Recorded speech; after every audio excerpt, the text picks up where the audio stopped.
আমাৰ মানুহবিলাকৰ এটা বদভ্যাস আছে। অভ্যাসটো হ'ল যে আমি দিনত শুওঁ।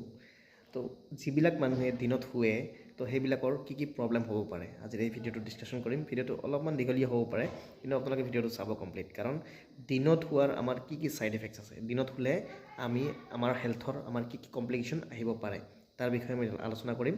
আপোনালোকে ভিডিঅ'টো কমপ্লিট চাব। তো ইয়াতে মই 5টামান পইণ্ট ইয়াতে আপোনালোকক ক'ম, আপোনালোকে চাব এই 5টা পইণ্ট।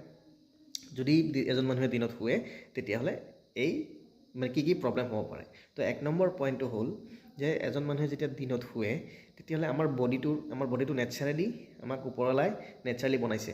চ' কাৰ্কাডিয়াম ৰিদম বুলি কয়। আমাৰ বডিটোত এটা ৰিদম আছে, মানে ৰিদম মানে কেনেকুৱা ক্লক। আপুনি ঘড়ীটো যদি যেনেকুৱা হয় ন, ঘড়ী যেনেকৈ সময়মতে চলি থাকে, ছেকেণ্ডৰ কাটাটো হওক, মিনিটৰ কাটাটো হওক বা ঘণ্টাৰ কাটাটো হওক, তেনেকৈ আমাৰ বডিটোৰো এটা ভিতৰত ইণ্টাৰনেল ক্লক এটা আছে, যাক কাৰ্কাডিয়াম ৰিদম বুলি কোৱা হয়। এতিয়া আমাৰ বডিটো মানে ওপৰলাই এনেকুৱাকৈ বনাইছে যে আমি দিনত সাৰ পাব লাগে আৰু ৰাতি আমি শুব লাগে। আমাৰ বডিটো তেনেকৈ গঠন কৰা আছে। এতিয়া যদি এজন মানুহে দিনত শুৱে তেতিয়াহ'লে আমাৰ সেই কাৰ্কাডিয়াম ৰিদমটোত ইম্পেক্ট হ'ব। তাৰমানে যিটো আমাৰ বডিৰ ক্লকটো আছে, ঘড়ীটো আছে, তাতে এটা ইম্পেক্ট হ'ব আৰু তাত বডিটোৱে কি হ'ব, তেতিয়া এবনৰ্মেল এক্টিভিটি দেখুওৱা আৰম্ভ কৰিব। চ' এই বডিৰ যিটো ক্লকটো আছে, বডিয়ে এটা বস্তু দেখা পাব যে মই ৰাতিহে শুব লাগিছিলে কিন্তু দিনত শুইছোঁ। তো তেতিয়া ৰাতি যেতিয়া আমি শুবলৈ যাম তেতিয়া আমাৰ অলপ অসুবিধা হ'ব পাৰে বা টোপনি নাহিব পাৰে। তো এইটো এটা 1 নম্বৰ পইণ্ট।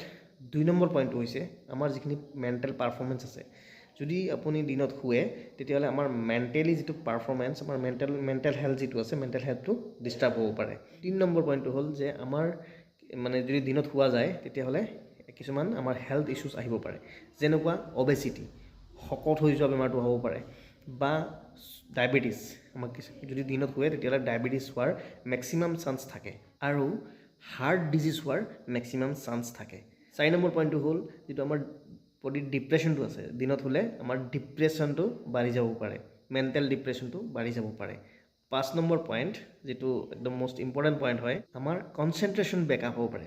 যিকোনো বস্তু এটা আমি যেতিয়া কৰিম বা লিখিম, পঢ়িম, চাম, ঘূৰিম, তো আমাৰ এটা কনচেনট্ৰেশ্যন লাগে, আমাৰ বডিৰ মানে মাইণ্ডৰ এটা মনোযোগ লাগে।